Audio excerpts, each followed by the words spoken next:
प्रभु यीशु मसीह नासरी के नाम में आप सबों का इस नया सवेरा नई आशा के YouTube चैनल पर स्वागत करता हूं। आज जो विषय मैं आपके साथ में बांटना चाहता हूं वो एक संसार में रहने वाले हर एक व्यक्ति के जीवन के लिए बहुत आवश्यक है और जानकारी की बहुत आवश्यकता है। ये विषय है बदनामी। मेरे प्यारे भाइयों बहनों, मैं आपको एक पद पढ़कर सुनाना चाहता हूं। ये पद आपको मिलेगा याकूब की पत्री 4 अध्याय उसके 11वें पद में।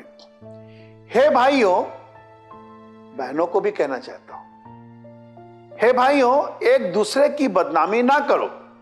जो अपने भाई की बदनामी करता है या भाई पर दोष लगाता है वो व्यवस्था की बदनामी करता है।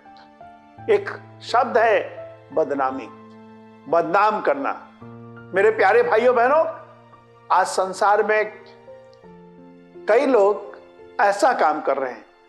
मुझे कहते हुए शर्म आती है, लेकिन मैं कान पकड़कर माफी चाहता हूं कि इस बात को कहते हुए कई लोग अपने माता पिता के नाम को बदनाम कर रहे हैं। कैसे? उनकी शादी करी गई लेकिन वो अपने घर को छोड़कर चले आए। चाहे लड़की हो या लड़का, अगर शादी करी, मसीही रीति से आपने शादी करी और आपने चर्च के सामने, प्रभु के सामने आपने वायदे करे और उस वायदे को तोड़ दिया। कहा तो दुख सुख के हम साथी रहेंगे, लेकिन आप जब छोड़कर चले आते हैं तो बदनाम होते हैं, माता पिता बदनाम होते हैं। कई दफा जब बच्चा नशा करता है तो माता पिता की बदनामी होती है। मेरे प्यारे भाइयों बहनों, इतना ही नहीं, जब कोई मसीही व्यक्ति, विश्वास करने वाला, प्रभु की जो सेवा करता है, अगर कुछ गलत काम करे तो उसकी बदनामी होती है, परमेश्वर की भी बदनामी होती है। और वचन क्या बताता है? वो व्यवस्था की बदनामी करता है। मेरे प्यारे भाइयों बहनों, आज मैं चाहता हूं कि आप और हम, संसार में सुनने वाला हर एक व्यक्ति जो मसीह को जानता है या नहीं भी जानता है, वो ये वाली बात का आज शपथ ले कि मैं कभी किसी को बदनाम नहीं करूंगा। मेरे प्यारे भाइयों बहनों, कभी किसी को बदनाम करने के लिए लोग झूठे आरोप लगा देते हैं, झूठी चीजें उसके सामने प्रकट हो जाती है, या चोरी करा गया माल उसके पास बरामद हो जाता है। उसने चोरी नहीं करी लेकिन सारे सबूत उसके खिलाफ। अब क्या? वो व्यक्ति बदनाम हो गया। बहुत सारे लोग तो हंसते हैं और कहते हैं, अरे भैया, बदनाम होंगे तो क्या नाम ना होगा? भाई, बदनाम होगे तो अच्छा नाम कभी नहीं होगा, बदनाम होगे तो बदनाम होगा, खराब नाम होगा, नाम तुम्हारा खराब होगा। और खुदा का कलाम क्या कहता है? एक दूसरे की बदनामी ना करो। जो अपने भाई की बदनामी करता है या भाई पर दोष लगाता है वो व्यवस्था की बदनामी करता है। कैसे हम किसको बदनाम करते हैं? वचन यहां पर साफ तरीके से बताता है, जो भाई पर दोष लगाता है। तुमने ऐसा जरूर किया होगा, तुम्हारी ही गलती है। मेरे प्यारे भाइयों बहनों, आपको अगर हम लेके चले तो किसको बदनाम किया गया था? बाइबल के अनुसार अगर आप देखें तो यीशु मसीह को बदनाम करा गया। यीशु मसीह को झूठा दोष लगाया गया। यीशु मसीह को कहा गया है, ये बालजबूल की सहायता से दुष्ट आत्माओं को निकालता है। यीशु मसीह पर दोष लगाया गया, ये अपने आप को कहता है मैं यहूदियों का राजा हूं। यीशु मसीह के ऊपर दोष लगाया गया। मेरे प्यारे भाइयों बहनों, यीशु को बदनाम करा गया। मेरे प्यारे भाइयों बहनों, मैं आज आपको कहना मांगता हूं, जो बदनामी करता है वो व्यवस्था को बदनाम करता है। आज मैं आपको इस संदेश के माध्यम से कहना मांगता हूं, बदनामी करना, किसी की बदनामी करना छोड़ दीजिए। एक दूसरे की बात तो अलग है, आप किसी की भी बदनामी ना करें, अपने दुश्मन की भी बदनामी ना करें। और आप ऐसा करेंगे तो प्रभु आपको ग्रहण करेगा। मैं आपको पुराने नियम में लेके चलना चाहता हूं, जहां पर यूसुफ के भाई लोग, मेरे प्यारे भाइयों बहनों, यूसुफ के भाई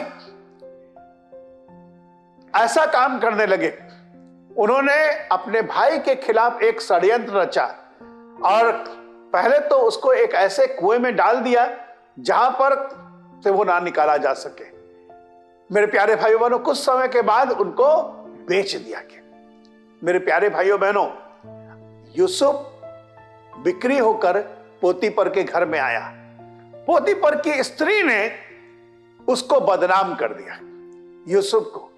यूसुफ हाथ में हथकड़ी, पैर में बेड़ियां पहने हुए जेल खाने में गए।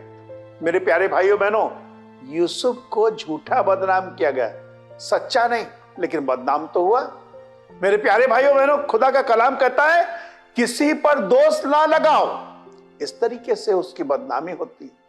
मेरे प्यारे भाइयों बहनों, कभी कभी सच्चे और अच्छे इंसान को लोग बदनाम कर देते हैं। हमको तो सुनने को ये भी मिला, कुछ लोग कह रहे अरे यहां का तो जो मिनिस्टर है बहुत अच्छा काम कर रहा है, लेकिन कुछ लोग नाहक उसे बदनाम कर रहे हैं। अरे कुछ नहीं किया, सब खा लिया, सब कर दिया। मेरे प्यारे भाइयों बहनों, बदनामी करना ठीक नहीं। आपको परमेश्वर अनुग्रह करेगा, आपके परिवार पर अनुग्रह करेगा, आपके बच्चों पर अनुग्रह करेगा।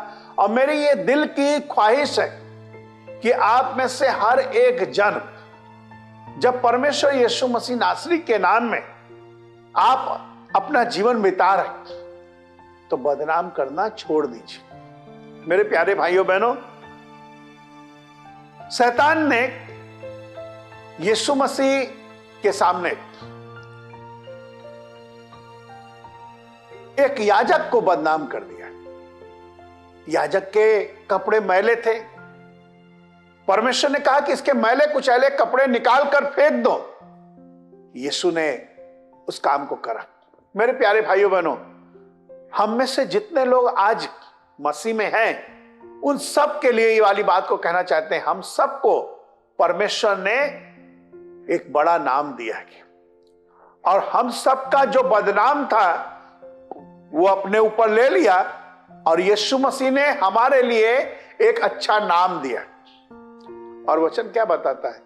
मैं उन्हें एक नया नाम दूंगा जो उनके जीवन के लिए आशीष का कारण बनेगा। मैं उनके जीवन को नया कर दूंगा। अब उनकी बदनामी ना होगी, जितनी होनी थी हो चुकी, लेकिन अब परमेश्वर तुम्हारे लिए कार्य करेगा। मेरे प्यारे भाइयों बहनों, मुझे नहीं पता कि आपको किसने बदनाम किया है, लेकिन आपका परमेश्वर आपके लिए आज भी कार्य करने के लिए तैयार है, आपके जीवन के लिए अनुग्रह करने के लिए तैयार है।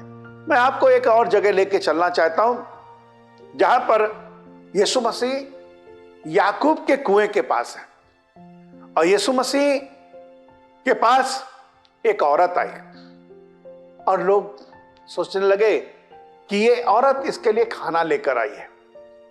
यीशु मसीह उस औरत के साथ बातचीत कर रहे थे।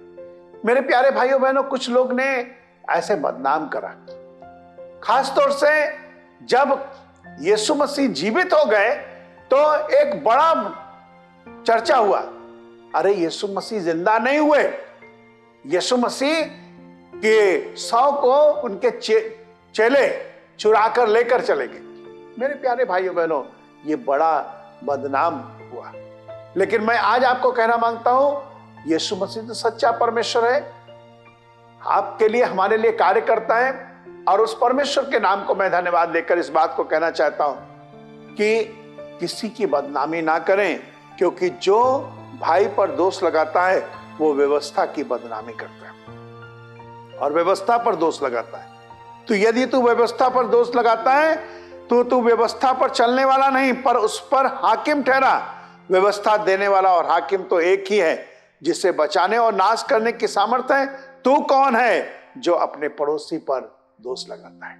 दोष लगाकर किसी को बदनाम ना करें। नीति वचन की पुस्तक 3 अध्याय में इस बात को बताया गया है, यदि कोई व्यक्ति पड़ोसी तुम्हारे पास में रह रहा है और वो शांति से अपना जीवन बिता रहा है, तो नाहक उसे बदनाम मत करना, उस पर दोष मत लगाना, उसके खिलाफ कोई झूठी गवाही मत देना। मेरे प्यारे भाइयों बहनों, आज अपने जीवन में इस बात को हम प्रण लेंगे, ना तो हम किसी को बदनाम करेंगे और ना ही कुछ ऐसा हम ख्याल रखेंगे। आइए अपनी आंखों को बंद करें, दुआ करें। प्रभु यीशु मसीह नासरी हम पर अनुग्रह करें कि हम प्रभु आपके दया के द्वारा प्रभु ऐसा काम कर सकें कि किसी को भी बदनाम ना करें, जिससे आपकी महिमा हो। यीशु मसीह नासरी के नाम में इस दुआ को मांगते हैं, आमीन। प्रभु आप में से हर एक को बहुत से आशीष दें। God bless you.